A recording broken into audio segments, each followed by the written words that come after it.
It's Thursday morning again. We're at the Shoals Center. Sidney by the Sea Rotary Club meets here every Thursday morning, and you're welcome to join us should you wish to do so. Rotary is a global organization, 1.4 million members around the world. And in Sidney, we've got a really active club, very much a part of the community. We reach out to community groups near and far, actually, to find speakers for our program. And this morning, we welcomed again Pauline Finn, Executive Director of the Shaw Ocean Discovery Center, for a bit of an update on the center as it is now and where it's going, but with particular focus on a youth education program in which our Rotary Club is a funding partner. Let's be clear, the Shaw Ocean Discovery Center was a dream in the eye of Grant Rogers, Pier Hotel, the civic officials at the day who managed to get 10,000 square feet of the new building carved out for a use that was not absolutely clear when the space was available. Angus Matthews and a whole group of people have filled that space with the dream that many people have had. Pauline and her staff, for the last 9 years, in your case, Pauline, have not only kept the dream alive, but have brought the center to a new level of excellence. And it was a tremendous presentation this morning, Pauline, and we look forward to a discussion about where we're going from here. Thanks for having me. You have expanded the programming, you've reached into the sea, and you've reached both for young people, and you've got a proposal going forward which would more heavily engage seniors in the programming. Tell us a little bit about that. For sure. So yeah, so we've got a lot on the go. We've, over the last 8 years or so, we've really been working hard to stabilize our center and sort of live up to those dreams and visions. And we do have a 10-year strategic plan in place that was informed by the community. So some of what we heard there was more outside of the building, more overt connections with conservation and action. All of those things are baked into our values, our vision, and our mission right now. And our vision is big. It's bigger than us. It is a healthy and diverse Salish Sea actively sustained by people that are inspired and informed by our center. So it's pretty broad in terms of the audience. And as you said, we are kind of, our bread and butter or our special sauce is the young children and families. And we are at a point now where we're excited. We're going to be hiring a new educator that will focus more on adult programming. So that'll be coming up in the fall. And we're expecting to roll out some new and some kind of new versions of some historic senior programs that have been on hold since COVID. I think, John, what we're seeing here is the realization, as I said earlier, of a vision that many people had over the years of, in fact, drawing Sidney, not just by the sea, but to the sea. And the center certainly accomplishes that. And just as an aside, what we're seeing with the BC Aviation Museum is something similar. It has become a world-class museum by virtue of the collection that it has is attracting, but that is entirely a product of the enthusiasm of the leaders of that organization, most of whom were volunteers, and that is precisely the power of the Shaw Center for the Salish Sea. Yes, there are full-time employees, but there's something like 250 volunteers. Yes. It means a whole lot to the community. It's been completely embraced by the community, and now through the education system that your colleague Tina is working on, it's spanning the generations. Absolutely, yeah.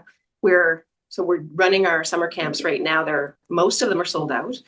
It's been running for quite a number of years, to the point now where we have actually one of our camp leaders is a former camp student. One of our other staff members. I've got 2 staff members right now that are former campers. So they kind of grew up through the program, and now they are actually in the leadership role and inspiring more young people. It must have been so exciting this morning, because this awesome. Pauline is a superstar promoter. And she has been promoting this extraordinary facility within the various different organizations on the peninsula now for many years, including the one that I manage called Sidney, the Breakfast Club. And Pauline comes with her gang and they give away cookies and they give away cool stuff. And, you know, everyone leaves with a significant imprint of the Coast Salish by the Sea, your facility. And I've been in it. I love it. Everyone on the island should be going through it. And now you're complementing that museum offering with strong programming. I'd really like to hear, did you reference that there was some seniors programming that you're introducing? Did you already reference that? Did I miss that? Is it too early in the morning here for me? Just really generally, John. So prior to COVID, we ran regular senior sessions. So those were kind of afternoon programs, very specifically designed so that they were kind of later in the day when the school groups are mostly gone home, so that it's a little bit more chill environment and smaller groups, and a real opportunity to, sometimes we brought in guest speakers, but often it was an opportunity to kind of get behind the scenes and really understand and connect more with our staff themselves and our sort of expert, both staff and volunteers. But that's been furloughed since COVID. So COVID changed everything and we had to kind of regroup and be very deliberate about our focus, as we were also in a rebuilding spot on top of COVID. So it was some challenging times, but I'm excited that we're finally in a position to really not just think about it, but talk about it publicly, that we are bringing back more of an adult focus, which will include seniors programs. And one of the parts of that is utilizing our incredible senior volunteers. So our 250 volunteers includes around 60 seniors that provide about 70% of the training to new volunteers. So it's a small kind of proportion of the overall number of humans, but they're actually providing the most service, both to our visitors and also training the new folks. So that group of folks, we met with them a couple of weeks ago and solicited ideas from them in terms of programming and not just new things, but what can we do better to accommodate and support seniors both at the center and potentially out in the community too. And one of their ideas was they're so intelligent, they're so knowledgeable. I learn from our senior volunteers every day. A couple of them have been at the center since before the center had this facility. So they are deeply ingrained in what we do. Yes. And they want to go out into senior centers to help to inspire seniors that can't get to the center about the Salish Sea bioregion.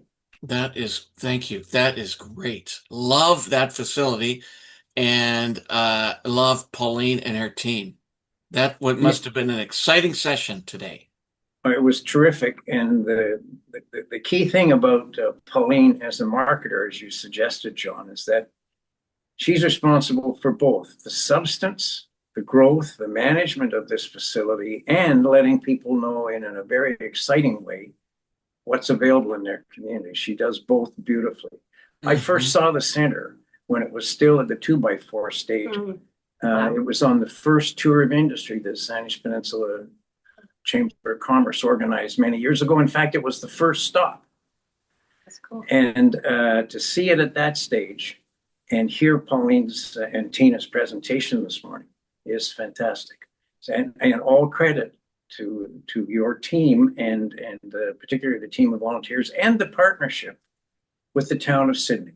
Because frankly, the museum, the center began as a portion of a major real estate transaction by Grant Rogers. Yeah. But it has more than lived up to the promise of people who could only see the 2x4s at a certain stage. Yeah. So it was a wonderful morning. Pauline, congratulations to you and your team. Thank you. And I have one update, John. One more question before we tie things up here. You had a new permanent resident a couple months ago come in, and I think we named her, and that octopus. Okay, tell us about that. Give me some updates. I'm very excited. 100%. So we're talking about Gandalf. So Gandalf. Gandalf is our current octopus animal ambassador. So he arrived just in April. So he'll be Okay. heading back to the ocean September, October. Okay. Yeah, he's doing awesome. He has such a personality. He's a very showy guy. He's growing like crazy. So one of the things that I've observed lately, and I've been at the center for a while, so I've seen a few octopus. We're getting this like a snow globe effect in his habitat. And what that is, and I've seen it probably in the last 2 weeks, I've probably seen it 3 times. It's all these little white little pieces. And what they are the shedding of each of his suckers because he's growing so fast. And they're like kind of filling the habitat. And if you look at them super closely, they're like fingerprints. So you can see all the little lines. And yeah, he's growing like crazy. So you might get to see the snow globe effect. And the staff will always point things like that out. Also, the pooping is very exciting. Everybody gets excited when the octopus poops. But yeah, he's a really active fella. And when he does sleep, sometimes he's in the corner, but often he's right on the acrylic where you can see all the suckers. And he kind of does that squiggling around like a baby when they're sleeping. It's pretty fun. So I guess that was a bit challenging to have him present this morning, eh, John? In both official languages. Right. That just means that everyone has to go down to the center. Totally. John, could I add one more fun thing? Yes. Fun fact? Yeah. Okay. Amazing. And so our team, we tell our stories in a variety of ways, but changing up our feature gallery exhibition is a big part of it. That's pretty new to us. We've been doing it for about 5 years. And so we currently have Wild Allies, Native Plants and Pollinators exhibition that we created and produced all on our own with bringing in some amazing community partners.